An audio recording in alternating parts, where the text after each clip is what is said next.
Oleg, an army serviceman in Moscow, is having a date with his girlfriend Elena. The couple, like the rest of the world, is living a normal day until suddenly the lights everywhere begin to flicker, followed by a worldwide blackout. Except for the area around Moscow, parts of Belarus, Ukraine, and Finland have been plunged into darkness.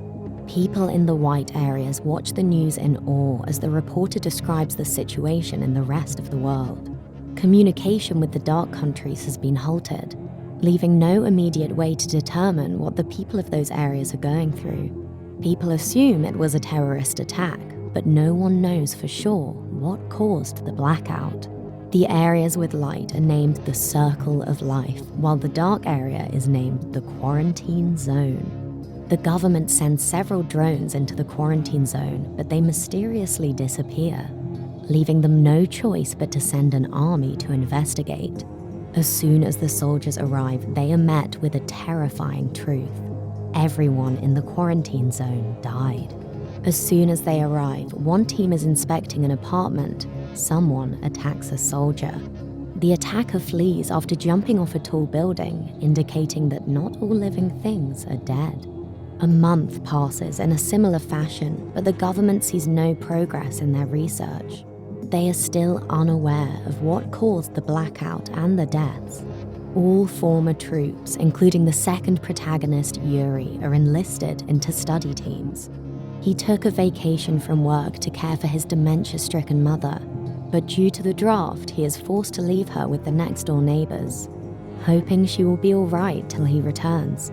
The next day, a new batch of soldiers arrives at their post, and Lieutenant Marina reveals that the forensic reports of the quarantine zone dead bodies have just been published, stating that the cause of death is neurotoxin poisoning produced by the body itself, implying that the people were killed because something triggered their bodies to produce the toxin abnormally. Oleg and his fiancée Elena are at their position, preparing to deploy to a quarantine zone for study, but their plans are disrupted by the abrupt sound of sirens. Because the radar indicates that something big is approaching them from the forest, the troops settle for firing in random directions. The picture shifts to the next morning when we finally witness the pandemonium in broad daylight. The assailants were wild bears who slaughtered and devoured several of the troops while wreaking devastation on the base. The occurrence is tragic, but also peculiar, because the bears appear to have struck purposefully. In another part of the city, a man named Sasha has been hospitalized since the blackout occurred. Something strange has been happening to Sasha as he sees vivid dreams and his voices in his head. The morning after the attack, Sasha feels uneasy, almost as if he can feel the soldiers' fear when they fought the bears. He is then approached by a man named Genya, who claims to be his ally.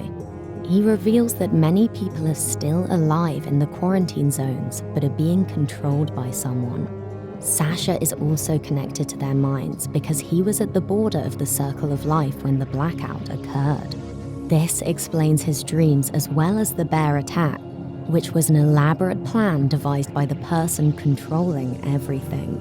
Genya does not reveal how he knows all of this, which causes Sasha to panic. He summons the guards, but discovers that he has been communicating with Genya in his thoughts and that he is not physically in the room. Like ghosts, blackouts, and bears. Oh, what a terrible joke. Meanwhile, at the army base, other teams of troops depart for various sections of the quarantine zones for their assignments. A few hours later, the first squad arrives in a quarantine city where the jet had crashed. To their surprise, they are greeted by the surviving humans, who are now puppets to someone else. They are waiting with tanks, arms, and ammunition ready to fight the soldiers. Soldier Yuri and the second team are with a press reporter named Olya. They reach a town safely, where they must establish an observation camp for the next few days. Meanwhile, Oleg is with Group 3, entering a city called Kirov.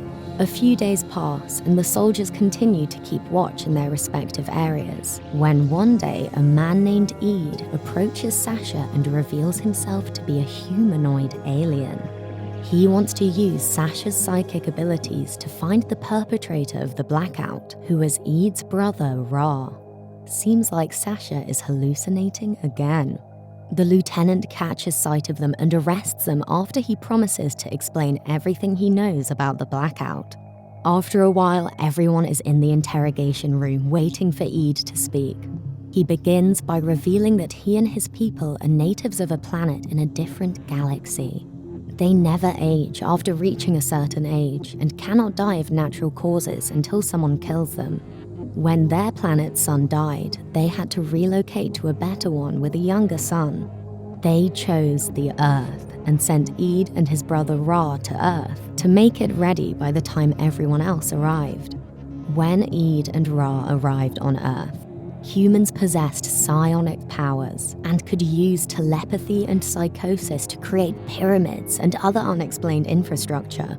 Such powers could have been a problem for Eid's kind when they arrived on Earth. So, Ra and Eid used a bioweapon to make the power of psionics disappear from humans. It was the first step to make the Earth suitable for aliens. But now Ra wants to wipe out the whole human population so that his people may have the entire world to themselves. To put his plan into motion, he induced a blackout and the deaths of numerous individuals. His next move is to employ the remaining humans to battle the people inside the circle of life, since he can easily control them. The lieutenant finds this hard to believe, but she has no reason to doubt them given what they have been through in the last month.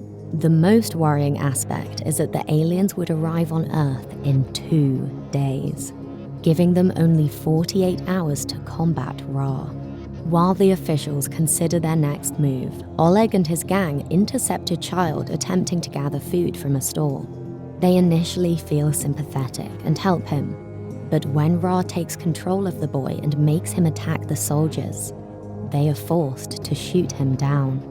However, this is only the beginning of the fight, because when it gets dark, thousands of Ra's puppets from the quarantine zone attack the soldiers, sparking a battle for colonization.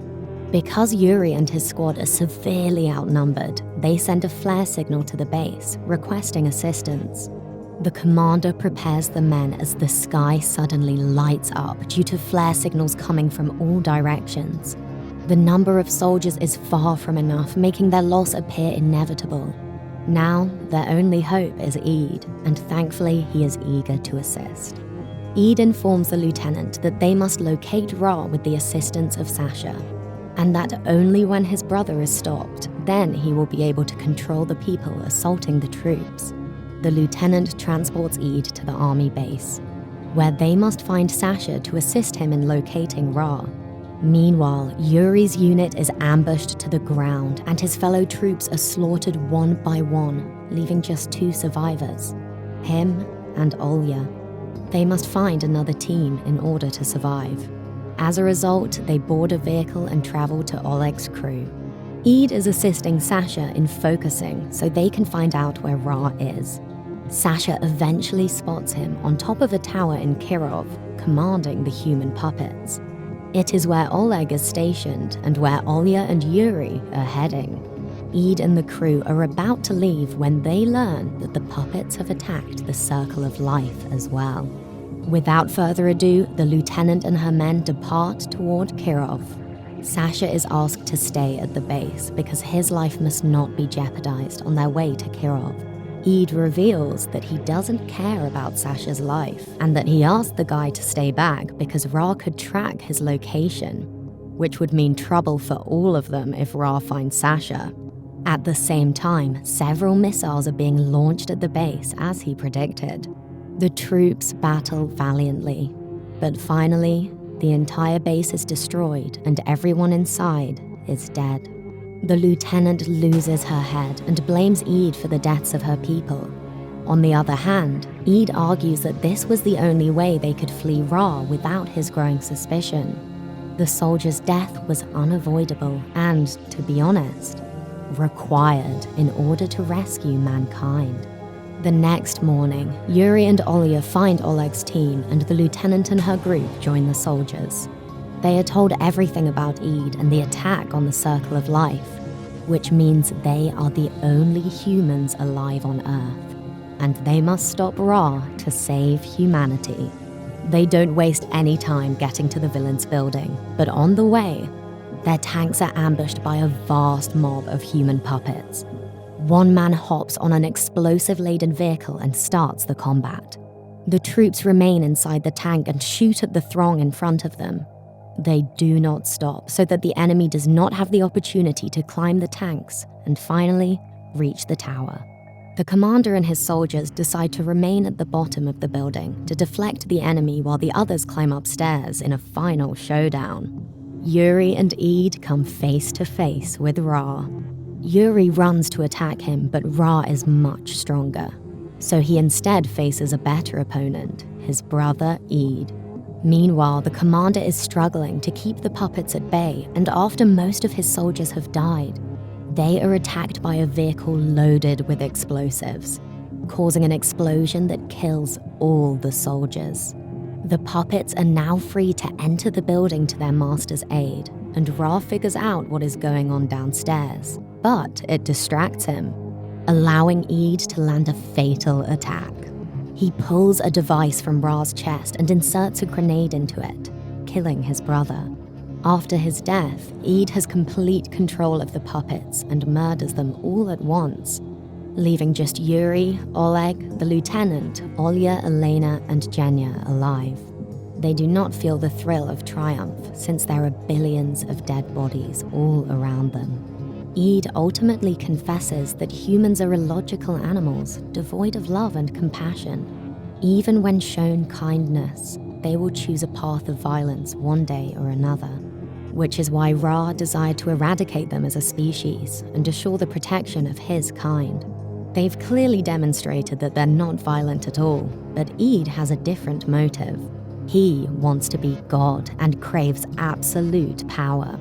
He could have warned people about the Blackout long ago, but he only intervened after it occurred. This is because he wanted humans to die, so they would recognize his significance and see him as their messiah. An enraged lieutenant holds him at gunpoint, accusing him of killing billions for his fantasy. Before she shoots, Genya runs at Eid with a knife, and Eid positions himself away. Genya stabs the lieutenant and is killed. Eid disguises himself as Oleg's father to confuse him, but Genya sees through his plot and tosses him from the roof, dying along with him in the fall. Now, the only people living are Yuri, Oleg, Olya, and Elena. As they see an extraterrestrial spaceship land on Earth, everything becomes quiet. The entrance to the ship is opened, and they calmly await the invasion, but no one appears. They decide to walk inside themselves and discover hundreds of aliens asleep in capsules. They're set to wake up in a few minutes, so the gang begins disrupting their oxygen supply in order to murder them. They think they will be dead anyway, so why not commit genocide? However, when they reach the children's compartment, they are unsure whether to kill the innocent youngsters. In the last scene, hundreds of alien children emerge from the capsule, ready to explore their new environment without the tutelage of their parents. Subscribe for more videos like this, switch on the notification bell, and leave a like to support the channel. Thank you for watching.